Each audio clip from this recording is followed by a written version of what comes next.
Shalom, brothers. I'm Jeremiah. Praises to Yahweh Bashem Yahushai, and double honors to the elders, great millstone.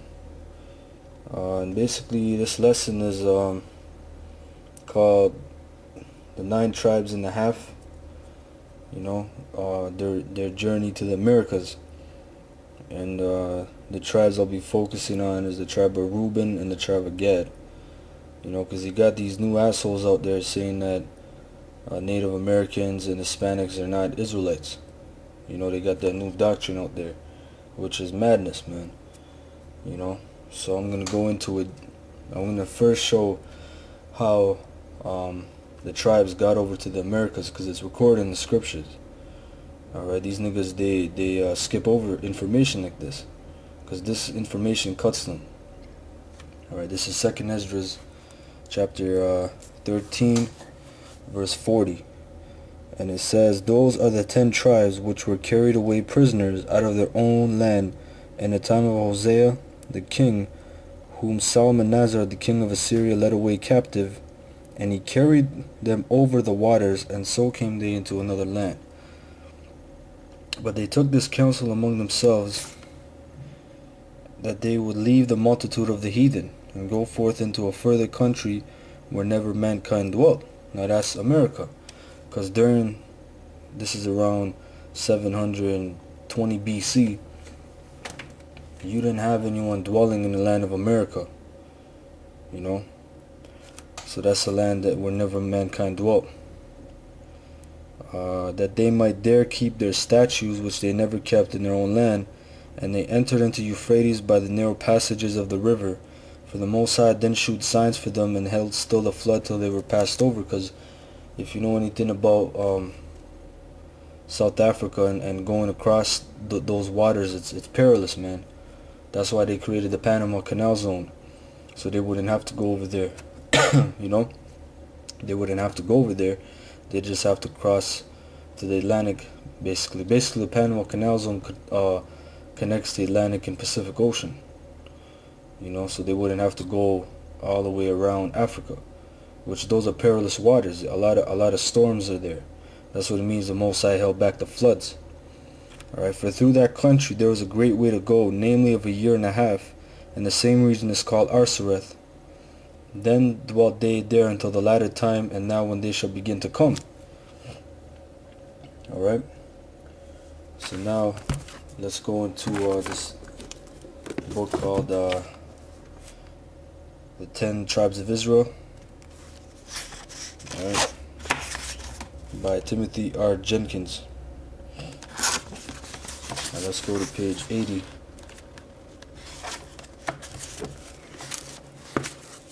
And it says our southern Indians have also a tradition among them, which they firmly believe, that of old time their ancestors lived beyond a great river, that 9 parts out of 10 of their nation passed over the river, but the remainder refused and stayed behind, that they had a king when they lived far in the west, who left 2 sons, that one of them with a number of his people traveled a great way for many years, till they came to the Delaware River and settled there. Alright, so they had traditions of that America wasn't their homeland. It was the land beyond the Great River. Okay, because they crossed the ocean to get over there. And I'm going to bring up more information about how they crossed the ocean, because you're going to find out that these 9 tribes basically, because the half was Levi, they were expert navigators. They made dugouts, which that's the word canoe means. And they were expert in seafaring, basically. Alright, this is called Africans and Native Americans, the language of race and the evolution of red black peoples, which are trying to say that natives are red. The natives are not red, they're brown. Alright, the only reason they called them, the white man called them red, was because most of the time they put on war paint. Alright, some of the time it was reds, other times different colors, but when it was red, that's for war times, and that's in the scriptures also. that they made their faces like the faces of lions when they went out to war. Alright, but this is by Jack D. Forbes. Alright, I'm gonna hit up like 3 pages here. I'm gonna go to page 9. It says, the Americans of the Caribbean region were outstanding navigators and seamen, as noted by the Spaniards and other Europeans. Christopher Columbus was impressed everywhere by their skill. He noted, for example, that their boats, which they call canoes, were excellently made from a single tree, were very large and long, carrying sometimes 40 or 45 men, 2 or more canoes in width. The American boats were unsinkable. So their boats were unsinkable, man, meaning that they knew how to build boats, they knew how to deal with water, how to transport people, man. Alright?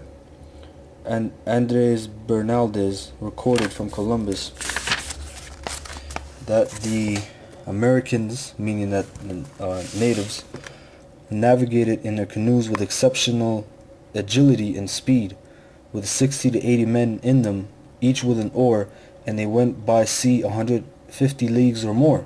They were masters of the sea. A canoe was later discovered in Jamaica, which was 96 feet long, 8 feet broad, made from a single tree. Columbus found that the Lucayo people of the Bahamas were not only very well acquainted with Cuba, 1.5 days away via canoe, but also knew that from Cuba it was a 10 days journey to the mainland, doubtless Mexico or South America, since Florida would have been closer than that. He also saw a boat which was 95 palms long, in which 150 persons could be contained, alright, and navigate. Others were seen which were of great workmanship and beauty, being expertly carved. A canoe was also seen being navigated successfully by one man in high winds and rough sea. At Haiti, Columbus learned that that island or Jamaica was 10 days' journey distant from the mainland, and that the people there were clothed, thus referring to Mexico or Yucatan most likely. Alright, and page 11, it says, even more significant for our purposes is the fact that when the Spaniards reached Yucatan in 1517, they saw 10 large canoes called piroguas full of Indians from the town approaching us with oars and sails. The canoes were large ones made like hollow troughs, cleverly cut out from huge single logs, and many of them would hold 40 Indians. Okay. Now, Columbus, because it was mentioned Columbus, he had a interest also in the book of Ezra. If you watch that movie 1492, they tell you what the guy that plays Columbus, I forget his name, he mentioned to the priest, he's like, what about the book of Ezra? Because it mentions how the 10 tribes crossed and it took them 1.5 years to get to this land. So he was interested in that book, and I'm going to show you in this book called Lost Tribes and Promised Lands by Ronald Sanders. Alright, I'm going to go to page 77.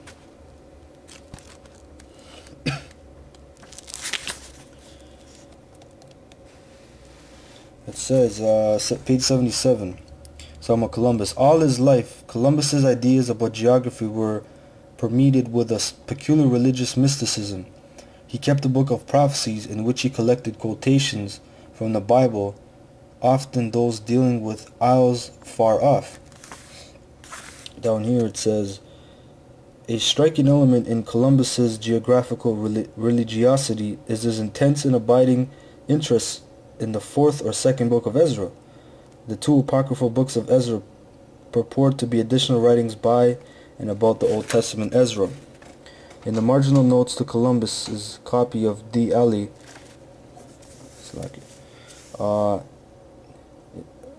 is a relatively lengthy discourse on 2nd Ezra 6 and 42,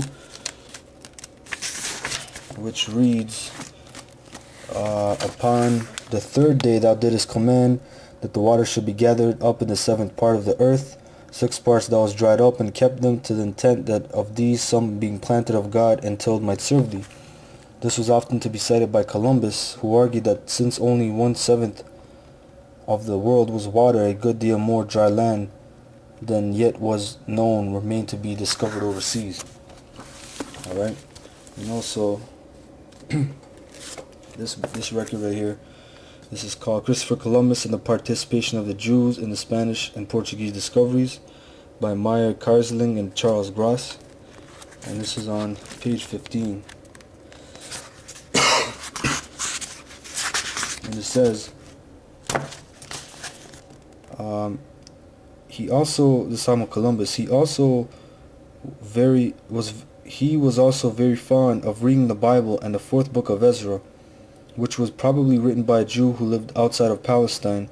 According to his own assertion, the incentive that impelled him to plan his discoveries was not a love of science, but his interpretation of the prophecies of Isaiah. In Portugal, Columbus earnestly conceived the idea of making maritime discoveries by way of the West. Now, how did he know to make discoveries by way of the West? Because he had records, man.